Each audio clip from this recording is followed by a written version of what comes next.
Hi, my name is Ted, and we're coming to you from the Jolly Roger Sailing Club. And today, for the premiere episode, we don't have a name, by the way, for this. So if you decide you would like to help us, give us a name. Next time you see Phil, you can tell him. But tonight's episode is going to be called A Heartbeat Away. Because right now I'm with Phil, the Vice Commodore of Jolly Roger Sailing Club. How are you tonight, Phil? I'm doing good, Ted. Thank you. What does a Vice Commodore do? As little as possible. Well, elaborate. I'm sorry. Well, Vice Commodore is kind of a catch-all in the club. And at our club, a lot of the officers have a tendency to wear a lot of hats. Specifically, the Vice Commodore is, per our Constitution, to stand in if the Commodore is absent. And also, the Vice Commodore is responsible for keeping track of work hours that our club members are obligated to perform. We're an all-volunteer club, so obviously we don't have employees, so we have our members do work hours. How many hours are they required to do, Phil? Is it a lot? It's 16 for an active member, 8 for a social member. But to be honest with you, you've got some members in this club that put in well over 100 hours every year. So that's, and then there are some members that for one reason or another can't complete the 16 that they're required to. Now, you mentioned different layers and you said social member. Can you please kind of tell how, what makes those different levels?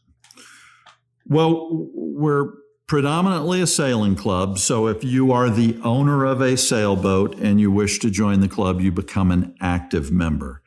But we also have social memberships, which are available to individuals who don't own sailboats but still want to be a member of the club, and there are several reasons for that to happen. So they would come in as a social member. In addition to that, previous members of the club who have maybe outgrown a small boat and have moved into a bigger vessel and now dock their boat somewhere else, or may have joined another club, they can also be members, what we call associate members. And then we also have junior members, which you are very well familiar with since you're in charge of junior sailing here at the club. And we also have honorary members where we recognize about a dozen people a year who we give honorary status to. So you're saying you would not have to own a boat to be a member of the sailing club? That's correct. But if you didn't own a boat, would there be opportunity to go sailing? Yes, there would. We have 2 right now, club boats that if you have shown a proficiency and are able to sail, you can check those out. We do that on a donation basis, and we have a third boat that's probably going to come into our fleet next year. And there's also, as a social member, you have opportunities to crew on active members' boats. A lot of our members race their boats at different times during the summer. And if you're a social member of the club, normally you can find a ride on one of the active members' boats. Oh, I forgot to read something before we got going. This is a disclaimer. The characters and events depicted in this podcast are fictitious. Any similarity to actual persons, living or dead, is purely coincidental. Now, I was not going to read this, but after I did a little comedy routine here, I got this letter that came to me. And it said, please refrain from any references to people at Jolly Roger Sailing Club. If this happens again, you will be asked to resign from the club. And I kind of took that personally. Somebody had cut up magazine and used the little letters from it. Phil, when I was on your boat taking it out of the water this weekend, I saw a bunch of cut up magazines down there. And you told me it was from your grandkids making a collage. What do you have to say about that? Well, what I have to say is that is totally false. You've made all of this up. And since I'm not a real person, per your disclaimer, it really doesn't matter what I did on my boat over the weekend. That is true. Well, I have a few questions here to test your intelligence, and this should be interesting. Okay. All right. This first one is going to come from science. Please tell me, what is Avogadro's number? 3. No, I'm sorry. It's 6.022 times 10 to the 23rd. We would have also accepted 8675309 because everybody knows he's married to Jenny. So you got that one wrong. Here's number 2. If you were driving your car faster than the speed of light and you turned on your headlights, would they do anything? I would like to phone a friend. Well, that's going to be impossible, friend, because you don't have any friends, Phil. So who would you call? I will answer 3. 3's not even a choice. You could call Mary your wife, but she probably wouldn't pick up the phone because she knows you're on the air right now. All right, well, here's the last question. How many chickens would it take to be able to kill a lion? 3. Ooh, how did you come up with that number? I'm just, every answer giving is 3. Is every answer is 3? Right. Okay, well, I would say it would depend on if the chicken came from Popeyes, KFC, or Church's, but that's just me. All right, moving on, since you didn't do well on those. So how did you get into sailing anyways? Tell me how that started. I was at a party that was at my wife's work, and the husband of one of the ladies that she worked with walked up to me and said, hey, I bought a sailboat. Do you want to do a sailboat race? And I said, well, I don't know how to sail. And he says, oh, I can teach you in 15 minutes. And so that weekend went and did a regatta and fell in love with it. I've sailed with you before, too. I know you probably learned in 15 minutes. But anyways, how long have you been sailing? I've been sailing since 2001. Ooh, so quite a long time. A little over 20 years. Now, when you started right off in racing, it sounds like. Now, tell me, when did you start racing your own boat? That would have been 2003. Okay. And I know from sailing with you that you've had pretty successful season. I know you had a couple. Well, tell us. You had a first place. What was that in? Actually, I don't think we had a bunch of second places this year. Wasn't your long distance race first for Bay Week? The Deepwater, yeah. The Deepwater was first place, yeah. Okay. Yeah, that was the one. That was the one first place we got all year, and then we got a lot of second places this year. Okay. You know, I like I say, I have sailed with you, so I know you have, you're pretty proficient. What would you say, what is one of the most interesting things that ever happened to you when you were sailing? I hit a bridge. Ooh, tell us about the bridge story. You told me over the weekend about that. Well, we were actually delivering a boat. A friend of mine, his brother's boss wanted a boat delivered from Lake Huron to Lake Michigan, actually to Lake Charlevoix, which is on the western side of Michigan itself, on the eastern side of Lake Michigan. And the wind had died, and we were being towed. We were being towed into what is called Round Lake, which is between Lake Charlevoix and Lake Michigan. And there was a drawbridge there, and the guy towing us towed us directly into the drawbridge. Did you do any damage? That's the abbreviated damage to story. The boat? Very little damage to the boat. And you were delivering this for somebody? Did they still pay you? We were doing it for the experience. We were not asking for. Sounds like it was quite an experience. Yeah, I wouldn't have paid you after you wrecked my boat either. Well. So tell me why would anybody want to join a sailing club in general? To sail? Well, sailing's part of it, but I think part of it too is what would you say? Friendships, people you meet. Well, other than yourself, I've made a lot of friends in this club. So, in fact, I've got friends in this club who are as dear to me as family members. I mean, sailing, like any activity, is about the people that you're with.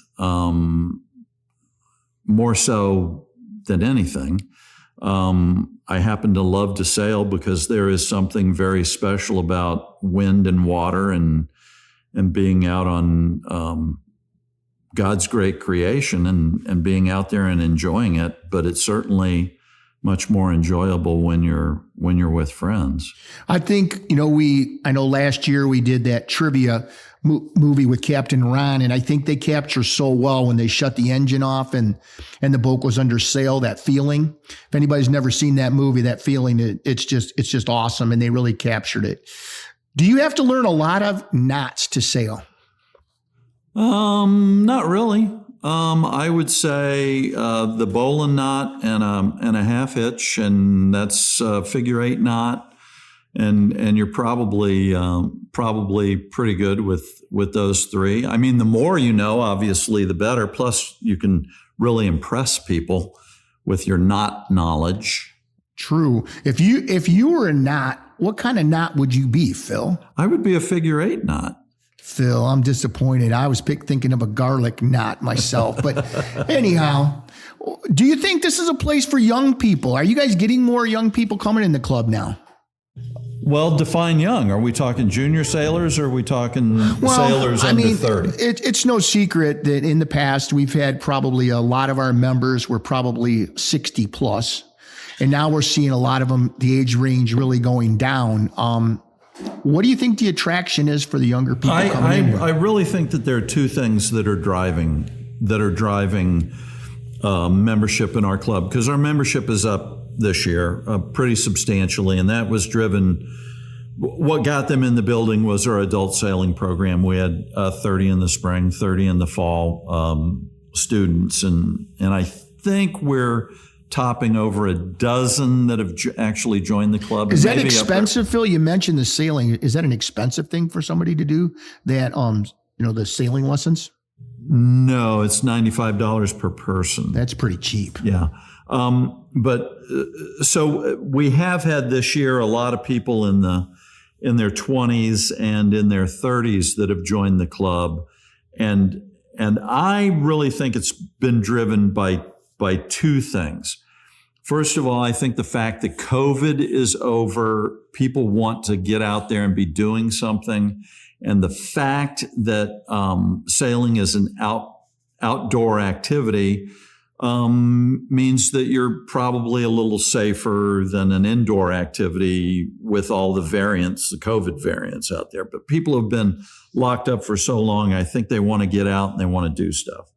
And the other thing that I think has driven people to sailing, and especially younger people, if we want to say maybe 35 and younger, is that it's a green sport. I mean, younger people seem to be much more in tune with environmental concerns than people who are middle-aged or elderly.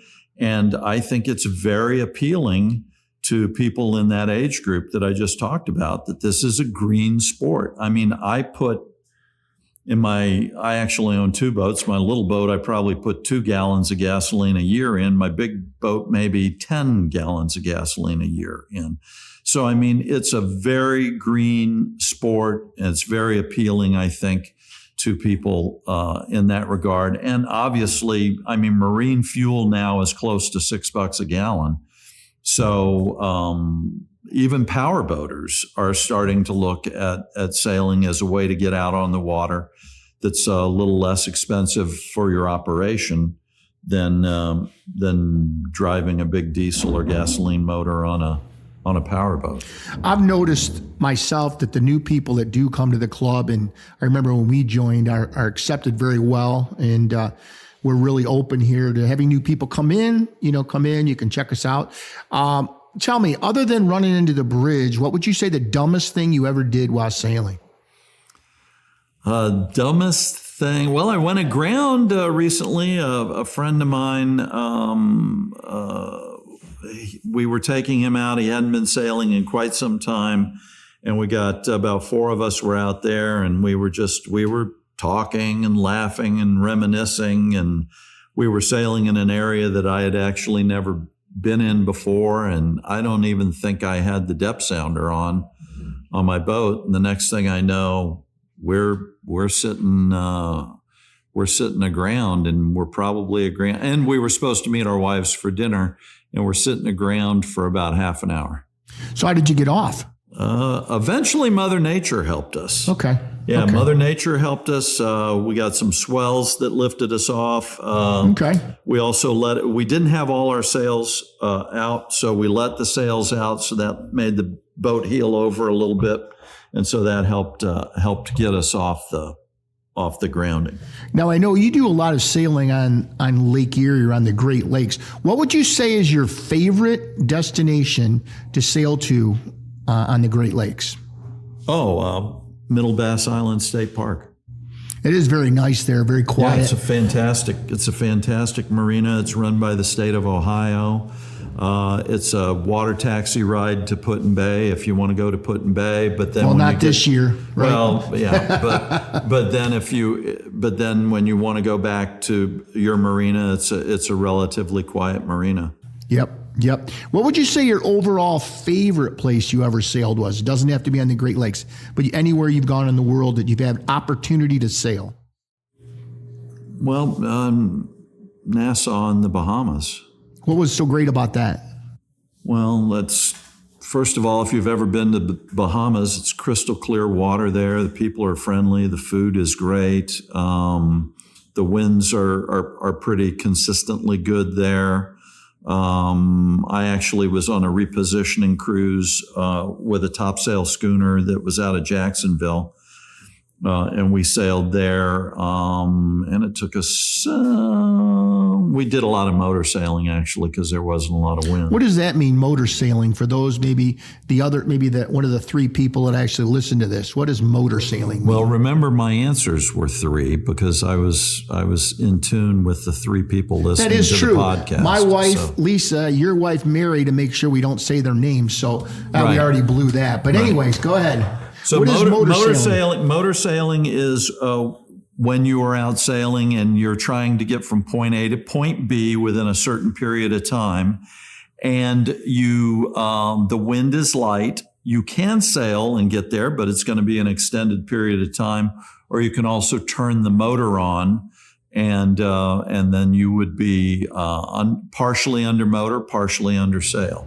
Isn't it important when you're motor sailing to stress to the person at the tiller that they need to stay on the course and not go the direction that is fastest? Sometimes there's been, anyways, I'll digress. Well, if you're motor sailing, you're still sailing, so you still want to have the sails full, which means you may not be able to point directly at your destination. Okay, well, I sense that you have personal experience with this. Well, we will leave that one go. Hey, right now we are moving into winter, and I'm going to shift gears a little bit. Does this club do anything in the winter? I mean, other than I've heard there's a few ice boaters, and maybe we'll talk about that another time. But what does the club do in the winter? Well, we have a huge, starting in January, huge euchre program that we fill up the club every Friday night for euchre, and it's very it's friendly, but it's also pretty competitive. So we do that. We've had movie night here recently. We've had a band in here on Friday nights. Who's very good, by the way. Yeah, Edisto is the name of the band. Like I said, we've had movie night. In the past, we've run trivia, which I may do again. When we talked earlier about wearing many hats, one of my other hats is being the trivia master. So we may have a couple trivia nights as well. We've had game night before where we brought in board games and played board games.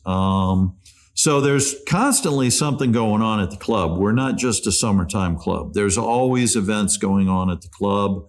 We're going to have we're going to do some Christmas caroling, I believe around Christmas time.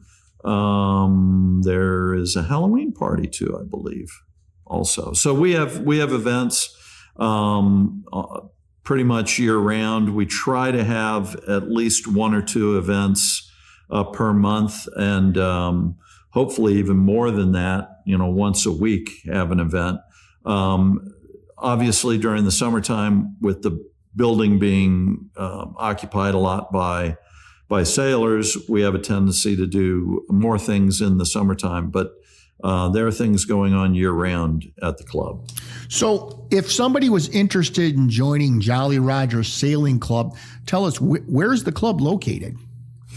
Well, we're on Edgewater Drive in Point Place. Actually, the best way to contact us, because once again, it's a volunteer club, that means we're not open every day. The best way to contact us is through our website, which is www.jollyrogersailingclub.com. And that'll put you in contact with our membership chairperson, Chad Roper, or our assistant membership chairperson, Mary Alderman. One of the two of them will get back in contact with you. And if you want to just come by and make an appointment to come and see the club and see what we have to offer, we can get one of the officers and one of the other members to meet you out here, and we can take you around and show you what we have here. How would somebody know, like if there was an event going on, they just wanted to, pop in and see what's going on? How would they know what was going on? Where would they go to look? The best place to get up-to-date events happening at the club is our Facebook page. So if you go on Facebook and you search Jolly Roger Sailing Club, obviously will pop up, and that would keep pretty up-to-date with things that are going on at the club. Okay. Well, I want to thank you, Phil, for coming out and telling us about Jolly Roger. Hopefully this will help some people know more about the club, and maybe some people will come out and visit us. And I'm going to try to do this again maybe and see if we can have our Commodore on to talk with us next time. And the first female Commodore in the history of Jolly Roger, maybe we can get her to come out. So if you're not doing anything, check us out online on Facebook. And the house band that we have here is fabulous. They are fun. And if you're just looking for a night to come out, have some great food, Stephanie and the kitchen people, I'm sure I'm going to leave somebody out. I shouldn't have probably singled her out, but does a wonderful job. And also, you come, you give a donation, you get some food. We also have an open bar you can come and sit at and listen to some great music. So thanks. And if you have any suggestions on maybe something you might want to hear about the club or just a name, we don't even know what we want to call this at this time. The podcast. The podcast. How about 3 is the answer? 3? How about, here's the question. Do penguins have knees? 3. Penguins do have knees, by the way. I did not know that, Well, Ted. That's important. All right. That's it? Still running?